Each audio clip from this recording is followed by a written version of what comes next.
What do you do when your libido doesn't match your partner's? The biggest recommendation I would make here is that I think almost everybody should read Come As You Are by Emily Nagoski. It is a book primarily about how sexual desire functions in women, but it also applies to people of all genders. What she talks about in the book is that in our brains, we have two systems related to sexual desire. So we have our sexual excitatory system. That's like a gas pedal. It's what increases our sexual desire, right? Makes it go. We also have the sexual inhibitory system.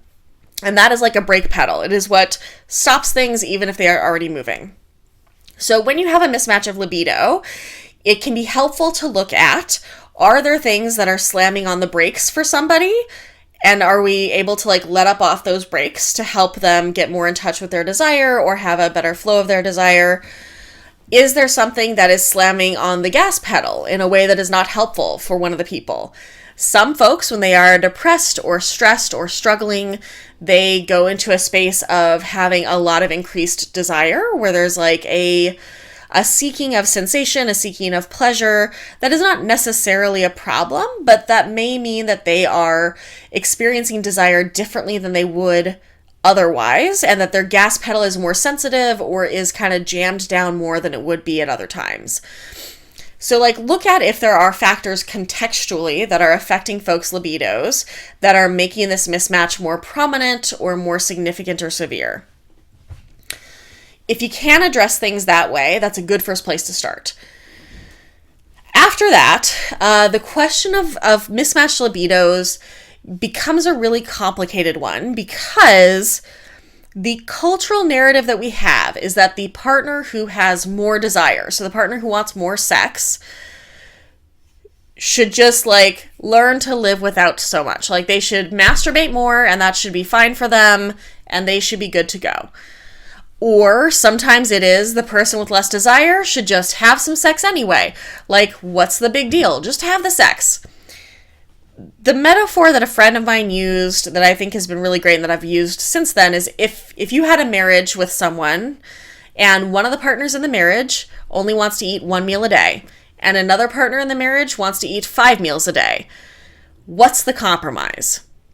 Because there isn't really a good compromise here where everybody wins. There are compromises where people are eating when they don't want to eat, or people are not eating when they do.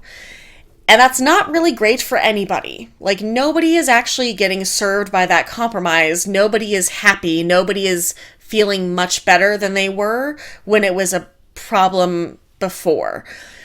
When your libidos are mismatched, I don't think that the person who wants less sex should feel like they are obligated or forced to have more sex. I also don't think that the person who has more desire should feel like they are obligated or forced to want less sex or to use masturbation as a way to fulfill them, because masturbation is good, but it is not the same, right? When I talk to people who have mismatched desire, the desire is not just to have an orgasm. The desire is about sex and all the things that come with it. When we have sex, it's not just about the orgasm for the majority of us. For the majority of us, when we're having sex, it's about connection. It's about presence with each other. It's about the ways that we can use that sexual place as play or as intimacy or exploration or vulnerability, right? There's so much that can happen within that, and they want to experience that with their partner, not just have an orgasm and get off. And so when there is a mismatch, this is something that is a very real problem for both people. If it is something that is not changeable, then the question that everybody needs to ask themselves is, can I be okay if this is how it will be from here on out? And if not, what are the options that I see in terms of how to deal with or cope with that? And how do I feel about those options? So options for mismatched libido might include, they might include finding a way to support desire for the person who has less desire.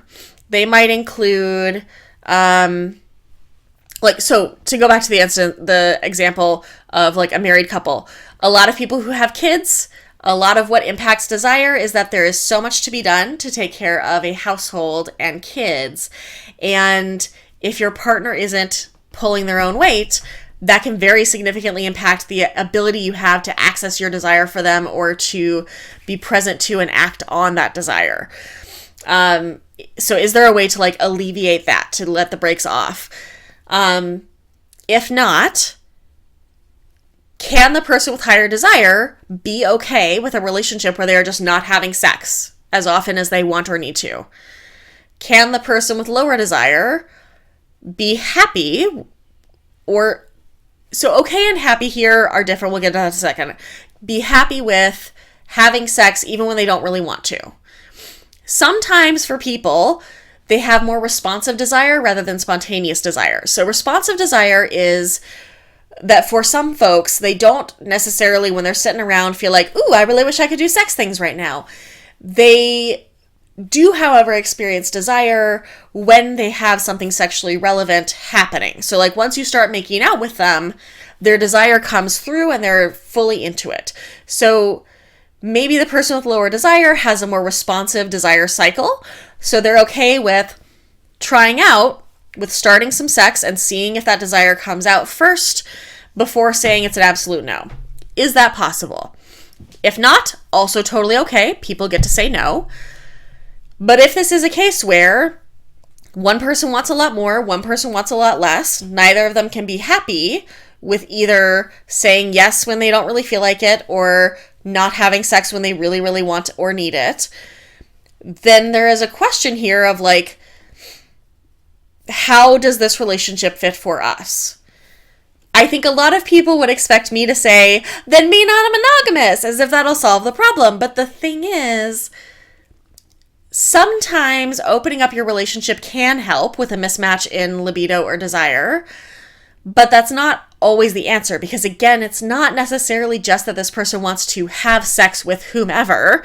Often it's about wanting to have that connection and that time with a particular person with whom they're already partnered.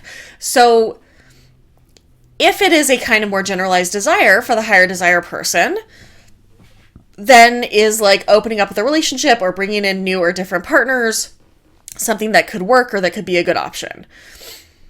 If it's about desire for this particular person, then I think it's a question of, is this a temporary mismatch in desire or is this a more permanent one? And if it's a more permanent one, is this relationship a good fit for everybody? I am fully of the opinion that a lot of people need to break up more often, more early, more frequently than they do. Breakups are not terrible. They're not the end of the world. They can be very painful and hard, but sometimes they are the best choice we can make. If there is a relationship where one person wants to have sex every day and one person wants to have sex once a month, and neither of them want to open the relationship, or the desire that person A has is mostly or entirely for the person who only wants to have sex one time a month, I don't know how that works over the long term. Because what I see when people come to me for therapy around this is that they already have years and years of resentment built up from asking and getting turned down all the time, from saying yes when they don't really mean it, from feeling badgered, right? Like neither person tends to feel good in that situation where there's a huge mismatch. And so that may be a circumstance where it's worth looking at, like, is this working for us as a sexual relationship? And if not, do we want to restructure or transition this relationship to be a different kind of relationship where we get to preserve the stuff about us that works really well, or at least some of it, but we let go of the pieces that aren't serving us, that are not working, that are causing conflict and pain? I wish I had a better answer here. Like, I think people expect that sex therapists or couples therapists are going to have like some magic answer for when people's desires are different, when people have different libidos or different amounts of desire that they experience. but sometimes it's just not a good fit, right? The same way that someone who wants to go out to dinner 5 nights a week is maybe not a good fit for someone who wants to go out to dinner once a month. Like, can you make that relationship work? I mean, maybe, but for what definition of work? So I think the question is, again, like, is there something getting in the way of desire for the lower desire partner? Is there something artificially or unhealthily amping up the desire for the higher partner? Are there contextual or structural things that can or should be changed in order to help kind of free up anything that might be getting in the way of sexual connection or desire? And if not, like, can either or both parties be happy in this relationship as it is? I think a lot of people make a choice to stay with the assumption that their partner will change, and that's not healthy for anybody, right? You can't stay with someone because of who you hope they will become in order to make you happy. They're who they are to make them happy. You get to be a part of their life, and you can let them know, like, what would work well for you or what you might like from them, but I don't think that you get to tell people who to be just to meet your needs. If this person is happy having sex once a month, you don't get to say that they have to change that because you want to have sex more often. So I think it's important to look at, if this is not going to change, can I be happy in this relationship? And if not, maybe it's time to transition or restructure. And that's not the end of the world. Again, I'm close friends with a ton of my exes. I just moved to Atlanta to move in with a former partner.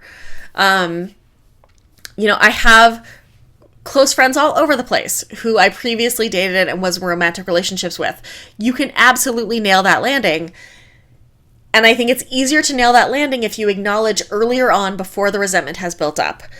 If you keep waiting and letting that resentment get like greater and greater and build up between you, it's much, much harder to have a good breakup. It's much, much harder to be able to separate and part on good terms and be able to preserve the good parts of that relationship.